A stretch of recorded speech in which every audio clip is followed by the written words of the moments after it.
안녕하세요. 여러분의 재정학길잡이 경제학장 박사입니다. 자, 오늘은요. 세무사 시험 준비하는 분들이라면 진짜 꼭 봐야 하는 책이죠.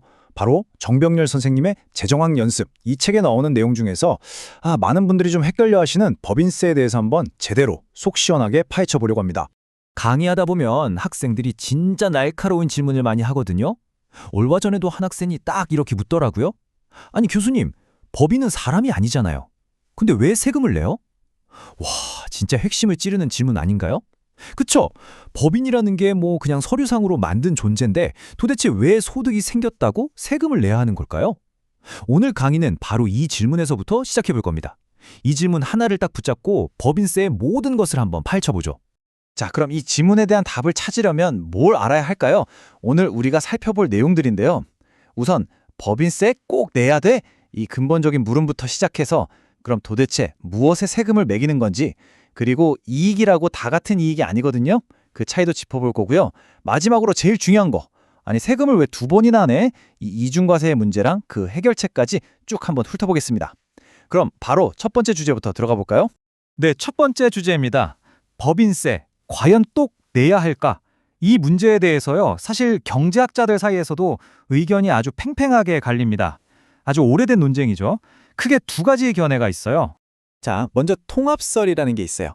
이건 뭐냐면 법인은 그냥 주주들한테 돈이 가기 위한 하나의 파이프라인 같은 거다, 이렇게 보는 거예요.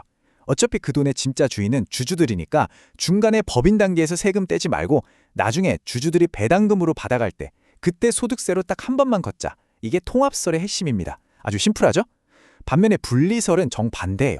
아니다, 법인은 주주랑은 별개 독립적인 존재다, 이렇게 보는 거죠. 그러니까 법인 자체도 돈을 벌었으면 세금을 낼 능력이 있고 당연히 내야 한다. 이게 바로 분리설입니다. 완전히 다른 시각이죠? 자, 그런데 이런 이론적인 논쟁을 떠나서 현실적으로 한번 생각해 보자고요. 법인세가 왜 필요할까요? 여기 몇 가지 중요한 이유가 있습니다. 첫째, 기업들이 도로 쓰고 항만 쓰고 정부가 만들어 놓은 인프라 위에서 사업하잖아요? 그 혜택에 대한 비용을 내야 한다는 거죠. 이익원칙이라고 해요. 또 기업 활동하면서 환경오염 같은 사회적 비용을 유발하기도 하죠. 거기에 대한 책임도 져야 하고요. 그리고 정부 입장에서는 이 법인세율을 조절해서 투자를 늘리거나 줄이는 정책 수단으로도 아주 유용하게 쓸 수 있습니다. 이런저런 현실적인 이유들 때문에 오늘날 대부분의 나라에서는 결국 이 분리설을 따라서 법인세를 걷고 있는 거죠. 자, 좋아요. 법인세를 내야 한다는 건 이제 알겠습니다. 그럼 다음 질문. 도대체 얼마를 벌었다고 보고 세금을 매기는 걸까요? 기업이 번 돈 전부? 그건 아니겠죠. 여기서 바로 과세표준이라는 아주 중요한 개념이 나옵니다. 세금에 매기는 기준이 되는 금액, 바로 그게 과세표준이에요. 이게 좀 복잡해 보일 수 있는데 원리는 의외로 간단해요. 일단 시작은 회사의 손익계산서에 나오는 단기 순이익에서부터 합니다. 그런데 문제는 회계에서 생각하는 이익이랑 세법에서 생각하는 이익이 좀 다르다는 거예요. 그래서 조정을 좀 해줘야 돼요. 예를 들어 회계에서는 비용으로 뺐는데 세법에서는 이건 비용으로 인정 못해 하는 것들이 있어요. 이걸 어려운 말로 손금불산입이라고 하는데 이건 다시 이익에 더해줘야겠죠? 반대로 세법에서는 이익으로 봐야 하는 입금 산입 항목도 더해주고요. 이렇게 세법의 렌즈로 다시 계산한 진짜 세금 낼 이익, 그걸 바로 과세표준이라고 부르는 겁니다. 근데 여기서 또 한 학생이 손을 들어요. 교수님, 이익이면 그냥 번 돈에서 쓴 돈 뗀 거 그거 아니에요? 와, 이것도 진짜 좋은 질문입니다. 맞아요. 보통은 그렇게 생각하죠. 하지만 경제학에서는요, 이 이익을 조금 다르게 봅니다. 특히 우리 시험 준비하는 분들은 이 개념 반드시 구분하셔야 합니다. 바로 회계적 이익과 경제적 이윤의 차이인데요. 이거 시험에 정말 단골로 나오는 주제거든요. 그러니까 이번에 저랑 같이 확실하게 딱 정리하고 넘어가시죠. 자, 둘의 차이가 뭐냐? 우리가 보통 회사 실적 발표할 때 말하는 이익 있죠. 그게 바로 회계적 이익이에요. 이건 눈에 보이는 수입에서 실제로 돈이 나간 비용, 그러니까 월급 주고 재료 사고 이런 명시적 비용만 뺀 겁니다. 아주 단순하죠? 하지만 경제학자들이 말하는 경제적 이유는 여기서 한 걸음 더 나아가요. 눈에 보이지 않는 숨겨진 비용까지 다 빼줘야 진짜 이윤이라고 보는 거죠. 이 숨겨진 비용을 우리가 어려운 말로 기회비용이라고 부릅니다. 그 중에서도 제일 중요한 게 바로 자기 자본에 대한 기회비용이에요. 이게 대체 무슨 소리일까요? 핵심은 바로 이 귀속이자라는 개념에 있습니다. 자, 생각해보세요. 제가 만약에 제 돈 1억으로 카페를 차렸어요. 회계장부에는 그냥 제 돈이니까 비용이 아니죠. 근데 경제학자들은 이렇게 생각하는 거예요. 어이, 김 사장, 그 돈으로 카페 안 차리고 은행에만 넣어뒀어도 이자는 받았을 거 아냐? 바로 그거예요. 그 사업하느라 포기한 이자, 그걸 귀속이자라고 하고 이것도 비용으로 쳐야 한다는 거죠. 장부에는 없지만 사실상 포기한 비용이니까요. 그러니까 이 귀속이자라는 숨겨진 비용 때문에 경제적 이유는 회계적 이익보다 항상 작거나 같을 수밖에 없는 겁니다.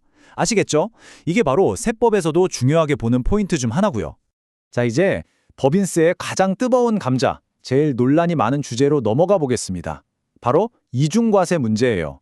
이것도 한 학생이 거의 하소연 하듯이 묻더라고요. 교수님, 이거 너무한 거 아니에요? 회사가 이익 내서 법인세 한번 냈는데 제가 그 회사 주주라서 배당금 받았더니 저한테 또 소득세를 내래요. 같은 돈에 세금을 2번 내는 거잖아요. 네, 맞습니다. 정확하게 보셨어요. 바로 그게 문제입니다. 이 과정이 어떻게 되는지 한번 쭉 따라가 볼까요? 자, 어떤 회사가 100억을 벌었다고 해봅시다. 그럼 일단 이 100억에 대해서 법인세를 내겠죠? 그리고 세금 내고 남은 돈 중에서 주주들한테 자, 배당금 받아가세요 하고 나눠줍니다.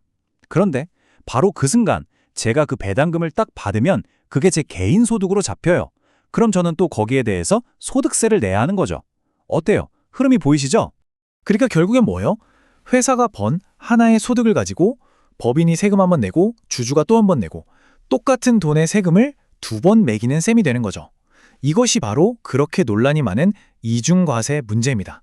아니, 이렇게 명백하게 불합리한데 정부가 그냥 넋놓고 보고만 있지는 않았겠죠? 당연합니다.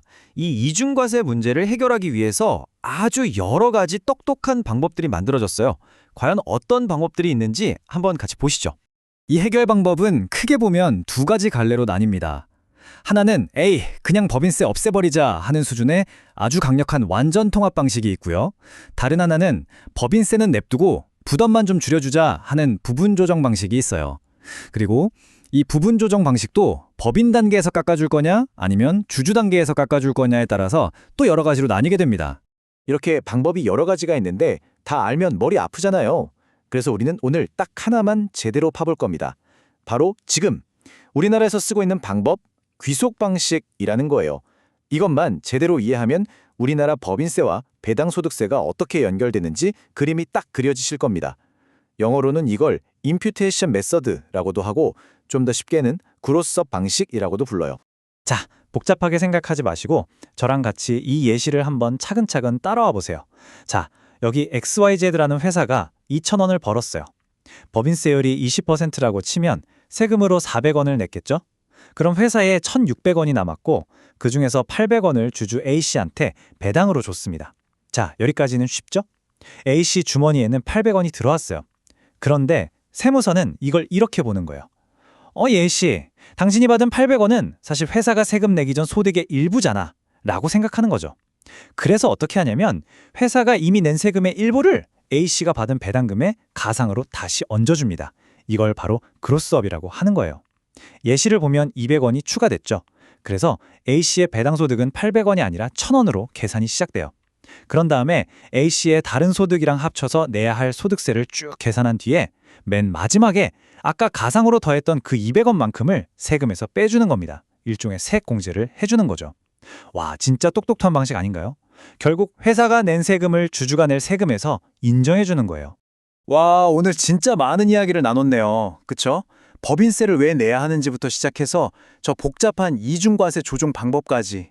자, 그럼 이제 머릿속에 막 섞여 있을 테니까 마지막으로 오늘 배운 내용의 핵심만 딱딱 짚어서 정리해드리고 우리가 앞으로 뭘 더 고민해봐야 할지 이야기하면서 마무리하겠습니다. 자, 오늘 배운 내용 핵심 요약입니다. 첫째, 법인세는 법인을 독립된 주체로 보는 분리세 때문에 걷지만 그 결과 이중과세라는 문제가 생긴다. 둘째, 법인세의 기준이 되는 금액, 즉 과세표준은 그냥 회계장부가 아니라 세법에 따라 조정된 금액이다.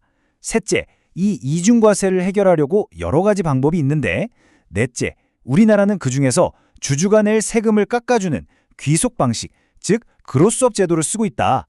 이 네 가지만 기억하셔도 오늘 수업은 완벽하게 성공입니다. 자, 오늘 우리는 법인세라는 게 어떤 원리로 만들어지고 또 어떤 문제들을 해결하려고 하는지 그 구조를 살펴봤습니다. 이제 이 지식을 가지고 뉴스를 보면 조금 다르게 들릴 거예요. 항상 논쟁이 되잖아요. 법인세율을 낮춰야 기업들이 투자를 하고 그래야 경제가 산다. 이런 주장들 많이 들어보셨죠? 과연 그럴까요? 정말 법인세를 낮추면 투자가 늘고 우리 경제가 성장할까요? 오늘 배운 내용을 바탕으로 이 질문에 대해 여러분 스스로 한번 답을 찾아보시는 건 어떨까요? 좋은 고민거리를 던져드리면서 오늘 설명은 여기서 마치겠습니다. 지금까지 여러분의 경제학장 박사였습니다. 감사합니다.